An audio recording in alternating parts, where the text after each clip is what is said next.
My name is McAbraham-Inajoh, and I'm excited to be here today because this is my first YouTube video. And in the course of this series, I'll be sharing with you some thoughts and ideas on how you can become a better person, how you can add value to your business, and how you can actually become a great influencer in your sphere of activities. And there's so much I'm going to be sharing with you. So I'd like you to subscribe to my channel and turn on the notifications so that you get to know whenever I put up a new video. Today, I'll be speaking on why you need to improve on your speaking skills. Quite often people get to ask me, what is the use? Why should I put in effort into becoming a better speaker? And I'd like to begin by quoting from Plato, who said, rhetoric is the art of ruling the hearts and minds of men. When you speak well, you are able to influence people. And when we talk about influence here, I'm talking about the ability to influence people. As an entrepreneur, you need to let people know the products and services you are offering, and then you need to get them to believe that you have the competence to deliver on what you are offering them. So it's not only when you send out flyers or put out adverts, sometimes they need to hear you speak for yourself. You also influence people as a leader. John Maxwell defines leadership as influence. And how do you influence people? When you speak and they listen to you. Now think about it.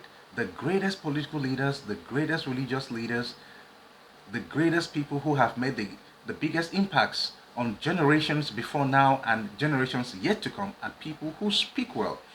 They turn the minds of people because they are able to sow seeds into their hearts and change their perceptions and change their thoughts about one thing or the other. And the people begin to believe them and do what they want them to do.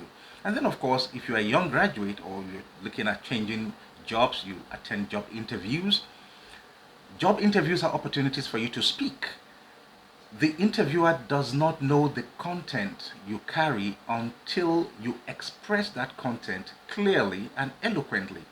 And that's why when you sit before a panel, yes, they have your resume or your CV before them, but you have to defend that document. And that happens only when you're able to speak very well. So I'll share with you very quickly 5 qualities of good speakers. Now, this is not a comprehensive list, but they could set you on the right path as you begin to make the effort to improve on your speaking skills. Number 1, good speakers are knowledgeable. This means they spend time to research and understand a particular subject matter, and then they are able to talk about it authoritatively. It's always a pleasure to listen to a speaker who understands what they're talking about.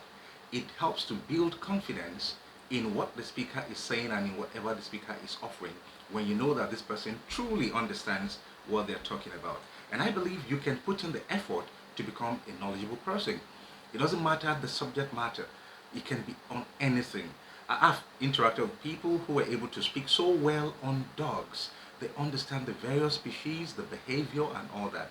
I've also met somebody who talked so well about the major holidays, Christmas and Valentine, and they were able to even go into the economics of it. So when you listen to such persons, even a subject matter that ordinarily might appear drab and dull literally comes alive because they are giving you bits of information that you may not be able to get elsewhere. And then you tend to appreciate the fact that this person has taken the time and put in the effort to truly understand the subject matter. So, good speakers are knowledgeable. Number 2, good speakers are credible. The word credible could also mean believable. There's no point spending time listening to a speaker that you don't believe in or you don't believe what the person is saying. So how do you communicate your credibility? I like to suggest that your credibility stands on 3 things. Number 1, it stands on your training and the qualifications you earned in the course of your training. Number 2, your credibility stands on your experience. When you've had substantial experience in a particular field of human endeavor, when you talk about anything relating to that field, people tend to believe you because they know, oh, you've put in 5 years, 10 years, 20 years in this field, and you certainly must know what you're talking about. And number 3, credibility stands on your reputation. When you've built a reputation over time, whether through word of mouth or through the media or through the social media, online presence, people tend to believe you more. So when you have these three things put together, you become a credible speaker. Number three, good speakers are organized. They do not start from the beginning and jump to the end and then come to the middle, because a good speech is actually organized. It has an opening, it has a middle, and it has an ending. So they know what they want to say at the beginning. They give you more details in the middle of the speech, and later on they conclude very nicely in such a way that when they leave you, their last words are still ringing in your head. The speech is a memorable one. So they are organized. The thoughts and ideas they are sharing with you are organized, because you see, the human mind takes in information better when the information comes in an organized way. So you want to put in the effort to organize the materials you gathered in the course of your research, so that when you're giving this information to people in a speech, they can follow you. Number four, good speakers are very good with language. And here I'm concerned about any language they are going to speak in. But for the purposes of this interaction, I could just talk about the English language. You see, when you talk to an audience and you're making grammatical mistakes, it becomes a distraction.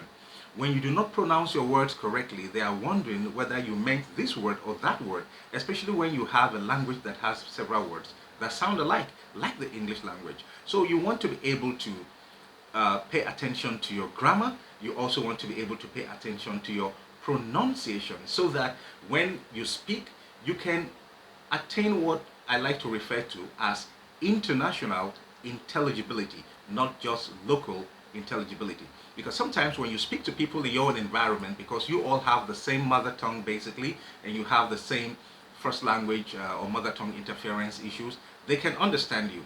But to somebody who's not from that place, you're going to sound very strange, and they're going to keep struggling to follow what you are saying, and that becomes a put off for them, and they don't want to listen to you anymore.